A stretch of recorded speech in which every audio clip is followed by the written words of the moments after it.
on our team. He worked in he still does, works in the golf professional area. So he was a professional club fitter, swing coach for PGA players. And the one thing he said was there was always this thing that we used to say, if you don't know, measure it. Why assume? Let's discover. So in golf is probably one of the most measurable sports out there. They measure everything. Hockey's become that way with certain things, but this is the one area where he said and came back and talking to his buddies in the pro ranges, they always used to say, "Well, what made that person so much better than everyone else?" And it said, hit the ball the same does everything else, but when they get in the moment, they're able to quiet the mechanism and just use all of their other skills to hone their physical skills. And until now, we couldn't tell you what that was, but now we can. And we're so excited because that allows this person to share as they go on with other people because they just want to continually make the sport better. And it's from a social aspect too. There's nothing worse than seeing a professional athlete lose their cool in a social environment because they don't know how to be aware of what their abilities are in certain times. So obviously we all love the interviews, and I don't know if you saw the Kempe Delorier bout the other night, New York and Flyers, and then they interviewed Kempe afterwards. I've never seen that his enlightenment of being able to participate in that game in every part of the game. He's like, what do you think of the goal? Oh, it was great. Tipped off. Great win. Good that. What do you think of the fight? It was awesome. It's part of the game. Whatever. This is what we did. I participated and loved it. And, that you just gain respect, not because of fighting, but just for engaging in the game and his excitement of it. And hearing the panel afterwards say, it's just so cool to see someone so excited about the game of hockey. Whatever happened. That part doesn't matter. It wasn't about what happened. And that's what Kempe was saying. It's the part that I just got to participate in a freaking NHL hockey game. This is unreal. Kind of the appreciation coming from wherever he's come from in his journey. He definitely hasn't had the perfect or simple path, that's for sure. But just I think for the Yeah. game of hockey, not just the fighting, but I think that part is keeping everyone in line, which is awesome. I think NHL needs that in today's game and a young guy like that. But just how he answered that question, you could just tell, and you certainly kind of knew that it wasn't a parent, a parent, what do you call it? Like saying, "Hey, you got to go do this." Like Yeah. go fight this Yeah. guy, and like not too many kids would be saying yes.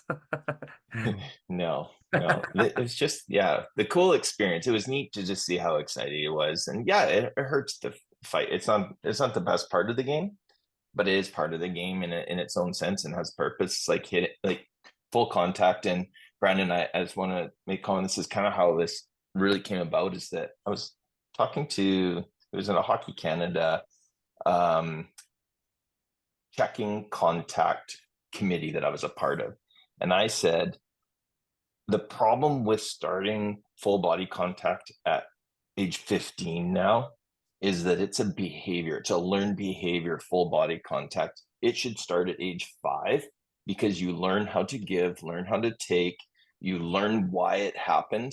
And if you do get hit in a certain way, you can deal with the players at a younger age. That's why the female hockey contact is way far advanced than on the male side because they learn body contact for their game. Whereas with right now in boys hockey, they start so late that the hormones in the body becomes a weapon versus a behavior of why body contact is in the game. It's to separate someone from the puck for puck possession. So it's all about puck possession. It's not about changing the game and you're going to intimidate someone else. That's what it's become and is a part of it. But as a learning of the game itself, it needs to be learned as a behavior and a skill. So it's interesting to see different people's takes on it. I think there'd be a lot less concussions if people understood why body contact is in the game. So, Yeah, As we kind of conclude here, is there anything else that you guys like to share about the left brain performance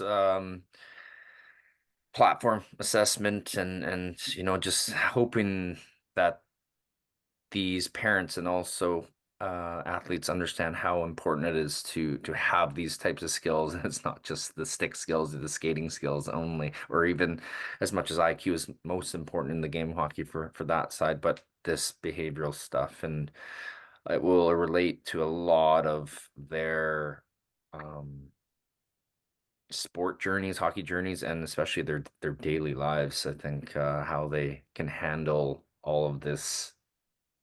It can be confusion, it can be success, it can be failure, it can be all that stuff, right? And we all do our different actions, and how you respond to things is kind of a big piece of our lives, I guess, and how we do that.